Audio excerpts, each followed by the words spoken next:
Magandang araw. Ayan nga ako ay naglilista ng aking bibilhin dito sa aking munting sari-sari store dahil wala na tayong ganong paninda at tayo ay nabibisi sa Kala Live at sa mga iba pa nating gawain. So ngayon na lang ako mamimili ng aking paninda. Oh my God, nakakalarky na to guys. So bisibisihan ang inyong Mother Earth. Ganito talagang buhay ko araw-araw. Linis laba at isang tindera, isang ganap na tenderang walang sahod. So ayun na nga, ang problema na tayo at marami na tayong bibilhin. Hindi ko napansin na marami na palang kulang sa aking tindahan. Oh my goodness.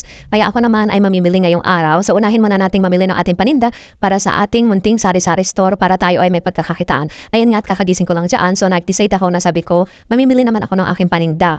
Kasi napansin ko mukhang nalalagas na. Hindi lang paninda ko ang nalalagas guys. Nakakaloka. Oh my God.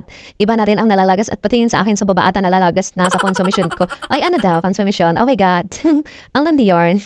So ayan na nga at inilista ko ano man yung mga walat, ano man yung mga kulang. At mamaya kasi busy na naman ang inyong Mother Earth. So kaya unahin muna natin na mamili dito sa aking tindahan para naman meron tayong pagkakitaan. So dapat hindi natin ipagsawalang bahala at unahin natin lagi kung saan tayo dapat unang kikita. Sa papiso-piso lang nating tubo sa tindahan, pwede na tayong makabili ng ulam, ng bigas, at ng iba pa. So malaking bagay na rin yan guys. Dahil nga isang housewife tayo at isang pal tayo guys. So kailangan natin gumawa. Ano daw yung pal? Pal ano ba yung airplane? Charot.